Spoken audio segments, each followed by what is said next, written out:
RIQIREZ finished 42nd in the world last season, and he did it with a Royal Champion Charge Root Rider army comp that I haven't seen before, and I definitely recommend you give it a go as well. Most attackers that do Royal Champion Charge Root Riders will bring 4, maybe 5 invis spells, but RIQIREZ is bringing 7 of them. But that's not the only difference with the army. First of all, we've got the Haste Vial. Obviously the Rocket Spear is insane with Root Riders in case they path around a building. So let's see what sort of value RIQIREZ can get with the Haste Vial here, because obviously we're bringing a few extra invis spells, so we want to make sure we get value out of the Haste Vial. We've also got the Giant Arrow, but we'll worry about that later in the video when he runs into a base with an invis tower, because I want you to see how he uses the defensive CC troops here to pull the Royal Champion into the center. This base is set up so it's meant to be impossible without using a lot of invis spells to get the Royal Champion in the center here, but he uses the defensive CC troops beautifully, and we pull that Royal Champion out, and look at the value we got there. You would never be able to get even half that value if you were bringing the Rocket Spear with the 5 invis spells. Now you're going to see here, he loses what, at least 2 if not 3 healers. This isn't going to be the only time RIQIREZ does this in this video either, so he clearly is not learning from his mistakes. But is it stopping him from 3-starring? Absolutely not. So a tip to you all, maybe put down a balloon first before you put down your healers. Troop launcher goes down super early here. We've got all the troops coming in, and we're going to do quite a delayed funnel here. So you see the Ice Golem on the flank to freeze that Ricochet cannon, and look at how low down the King is, because he doesn't really need to set a funnel till here. Even the Valks on the outside of the base here that you see, they are going to get funneled back in. Now the Warden is another difference. We definitely are seeing the Tome and the Rage Gem get used as a combination more often, and the Eternal Tome being moved away from, but I'd still say the Eternal Tome is more common than this. But RIQIREZ deciding that he does not need the Eternal Tome here because he's getting so much value with the Royal Champion. Now you saw the Giant Arrow got used there because he's not going to use the Giant Arrow at the very start because he wants to save the Giant until his Queen needs the protection. So he's kind of nearly swagging one of his hero equipment on the Queen here. And you might be wondering, well, why is he doing that? It's in case he runs into the invis tower. Yes, it makes most of his attacks weaker, but RIQIREZ is looking at it as the only way he will fail in Legends League is if an invis or double invis tower completely trolls him. So why not bring the Giant Arrow? Yes, it'll make most of your attacks weaker, but you're 3-starring those attacks anyway. You've got to play to your win conditions in this high hit rate meta. You can see the troops are just doing a complete lap of the base at this point. Yeah, it is so overkill. You normally don't have this many Root Riders up on the back end of the base. Considering he didn't bring the Eternal Tome either, this is craziness. Completely overkilled because of the value he was able to get from the Royal Champion Charge, something you can't do with the normal version of this army. So nice attack there from RIQIREZ. Let's jump into another one. And here it is, a base with an invis tower, and look at how toxic the core of this base is. So yeah, RIQIREZ could do a Royal Champion Charge here, and maybe you could get the Royal Champion to activate that invis tower, but it'd still be quite difficult to do. I can tell you, he doesn't do it with this Royal Champion Charge. He's more than happy to let her do a lap of the base. And it sounds like she's not going to get much value when she does that, but A, it's much safer than doing a more difficult Royal Champion Charge, but B, it's just like easier as well. And he doesn't have to worry about that center at all. You'll see the Giant Arrow come into effect soon. I know Stars, when he's done the Royal Champion Charge into Mass Dragons, will use the Giant Arrow during the Royal Champion Charge. I wouldn't recommend that with Root Riders. So there goes the Giant Arrow. Worth noting, by the way, he's got 2 invis spells left over. So just because you bring 7 invis spells doesn't mean you have to use all of them for the Royal Champion Charge. Look, there was no value over here in the defenses, so much better to just save those invis spells for later, because your Royal Champion still might need them later on, because obviously without the Rocket Spear, she's got no way to sit back from the rest of your army. Obviously the the Overgrowth spell comes in super early on the attack here, and then we use the Healing Tome and the Rage Gem early as well. You never want to use these late, because the Healing Tome does last for 20 seconds. So you do want to make sure you get your maximum healing out as early as possible. The Queen does come in and go for the Town Hall here, where obviously we never want that invis tower to reactivate, so we do want to get it down nice and early. Beautifully done here. The invis spell came in to protect the healers and the Royal Champion, and look at how many troops are up here. Like, this base could be difficult if you didn't have the giant arrow, you'd have to do either more with your royal champion charge or kind of take a risk. So this here is kind of the perfect reason why you do bring the giant arrow. Beautifully done from RIQIREZ here, taking down a base which could be a toxic 1-star, but he turns into an overkill. Also, he 3-starred this in 2 minutes, which is unbelievably quick for this attack strategy. Let's jump into another one. Now, in this attack, you're going to see the weakness of coming in with this version of the strategy, and that weakness has to do with the Haste Vial in comparison to the Rocket Spear, because as we talked about earlier, the Rocket Spear is insane with this army because it allows the Royal Champion to take down any buildings that your Root Riders may miss. Now, you see the Royal Champion charge coming in here, and this is very much baited. The Fox has gone down super early without getting a lot of value, but you're going to see a beautiful invis here, and look, we get the Royal Champion into the center, and this is one of the big benefits of bringing 7 invis spells. You can afford to do this. You can't do this with the normal version of the army. Now, unfortunately, because the Fox died so early, we actually don't get much of the core. Getting the Rage Tower down is awesome, obviously, but we definitely wanted to get that geared up tower down as well. We get the Root Riders to direct target the Fire Spitter here. Then we got the King on the top side with a nice Ice Golem to tank, and the funnel's going to be set perfectly. We recall the Royal Champion here, and I just want you to watch her, not right now, but definitely later in the attack. You're going to see that she gets into a lot of trouble, and when she gets into trouble in this attack strategy, there's not really much she can do to stop from going down other than outputting a lot of damage, because we don't have the Eternal Tome either in this army. So the Overgrowth comes down early here. Overgrowthing the Town Hall early is really nice. Not only does it path all your troops together, but it means when the Town Hall is active is only when your troops are right on top of it, so it's going to get less value, because despite what people will have you believe, the Town Hall is actually a nuisance for this attack, particularly against healers. You may have seen the Giant Arrow yet again, did not get much value. Not really getting much value unless there's invis towers, but have a look at the Royal Champion here. What can you do? What can you do? Yes, she trails differently to the rest of the army, or paths differently to the rest of the army, I should say, and gets herself in a really awkward position and gets wrecked. And she's not going to be up for the rest of the battle, and this is huge. This attack, I believe, is the closest of all the attacks in this video, because the Queen doesn't have that much health here either.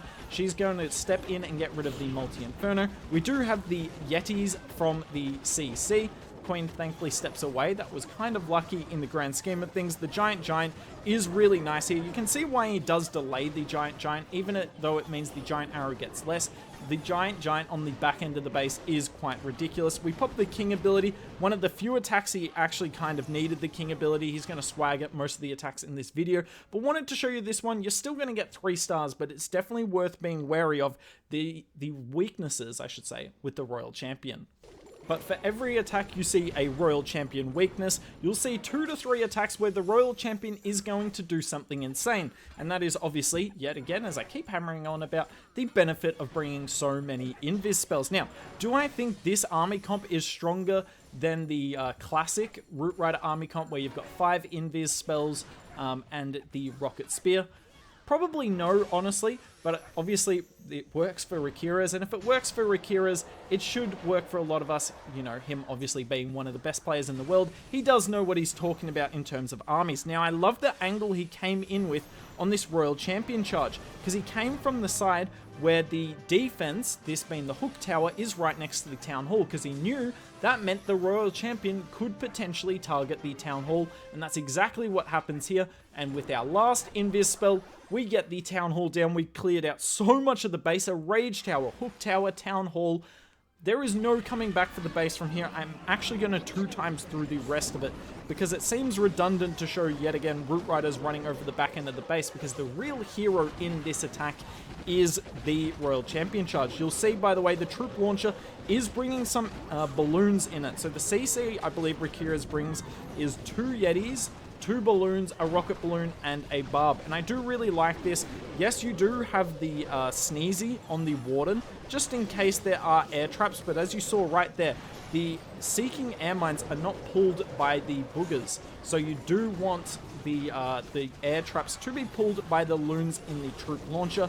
My personal favorite comp is bringing 2 minions, 3 balloons, and 2 Yetis, but RIQIREZ brings a slightly different comp, as you can see right here, but all works out the same, plus 40 cups. This replay might show you something that you never thought that you would see, and it's going to show the fact that RIQIREZ is not bringing a maxed snake bracelet, showing that clearly he's not gemming hard enough. But on top of that, it's going to show that the snake bracelet can actually be really nice in this attack strategy, because I know there is a lot of you out there that think the snake bracelet sucks, and I understand it. It wasn't really marketed as a strong equipment when it came out, but it is the default in this army comp, and it is literally made for this. So Royal Champion charge goes in, gets nice value, but look at this. As soon as the Royal Champion goes slightly off track, there is no point in wasting invis spells on her. Save those 2 invis spells for later in the attack. Queen coming in here, so the queen is going to come in the base. I mean, what an idiot. Come on, RIQIREZ, learn from your mistakes, buddy. More healers going down to air traps on the outside of the base. For those of you wondering what the defensive meta is like, this is kind of it. Where is that tree? Oh, that's kind of funny. That's kind of funny.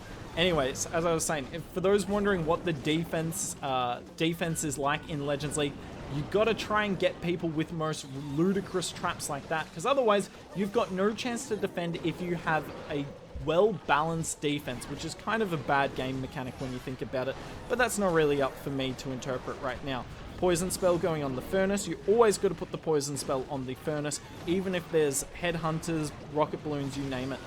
That is absolutely what you need. Giant arrow, yet again, getting absolutely no value, but it doesn't really matter in the end, does it? So the Town Hall is being a bit of a nuisance here. Thankfully, he does a great job funneling, and that giant arrow is actually mildly helpful in the sense that it pushes the troops back towards the Town Hall. But you're going to see here that the main Root Rider army comp is kind of dying out, and that's one of the downsides of not bringing the Eternal Tome. It's much easier for your troops to die more quickly if they get picked off, particularly if you lose your healers early on, making some rookie mistakes. But the greatest thing about this attack strategy is the hero equipment is just so strong. Your heroes can so easily take down the back end of the base, and it's all going to be the snake bracelet here. The king is still spawning snakes, which is ridiculous. There is a limit on the amount he can spawn, and he's still hanging on to that spiky ball ability. Uses the spiky ball there. It is getting quite close here. The defending minion prince trying its best, but look at the snakes. For the first time in history, the snakes take down an important defense. Slightly clutch, and then they're going to help finish off that elixir storage. Obviously, this was very close to failing, but you just can't fail with this attack strategy, even if you make mistakes. Final replay of the video here, and I want you to watch the timing here with the invis spells. So, RIQIREZ looks like he's slightly late with the invis here, but if you time your invis spell perfectly on the Royal Champion, the Town Hall can actually shoot twice. It shoots once before and once after. So it's often better to get your first invis spell slightly late. The Town Hall will only shoot once. The other defenses might hit your Royal Champion once, which sounds bad, but at least the Town Hall won't hit you as well afterwards. So it is a net positive in that aspect. It also helps here that he's got so many invis spells that he's going to completely take down the center of the base. I mean, this is just way too much value. We got rid of both of the fire spitters. We got rid of some of the defensive CC, not all of it, and the Town Hall and the geared up defense. There is still a lot left on the base here, but is there enough to stop a 3-star? I think we all know the answer to that. So the Root Riders coming in from the right hand side here. You can see the Root Riders do get a little bit ahead. Okay, he didn't take down as much of the CC as I thought. The Root Riders do get a little bit ahead, but the healers with the Rage Gem are just such a nice backup in case the troops that you have behind, like your Valks and the Queen, don't do a particularly good job. We pop the Warden ability super early yet again, and we're going to use the Overgrowth spell in the center. Now, generally, you want to use your Overgrowth spell as the Rage Tower pops. That way, the Rage Tower gets kind of mitigated in that sense. But you can see here, he would have got to that Rage Tower way too late, and the troops would have taken far too much damage. You see on the top side of the base, I don't know if you saw it because it was right at the top, the Giant Arrow got absolutely no value, but I want you to keep an eye on the top of the screen of the Giant because the Giant kind of lives throughout the battle here, and it is a little bit ridiculous. You can see him going off the top of the screen, one of the invis spells here used beautifully. Like, you can still use invis spells with your Root Rider and Royal Champion push. They don't have to go with the Royal Champion charge in this attack strategy. Yet again, the King ability is not needed. The Giant is still alive on the top. Okay, maybe it doesn't survive the whole battle, but you can't tell me its value is not that strong. Ridiculous value from that. And the final two buildings are going to go down. Beautiful attacks in this video from RIQIREZ, so make sure you give some love to him down below. Let me know what you think of this different Root Rider version of the army. I don't know how I feel about it. All I know is it's very interesting to watch. GG's to RIQIREZ. He also qualified for the World Championship last weekend, so give him some love in the comments below.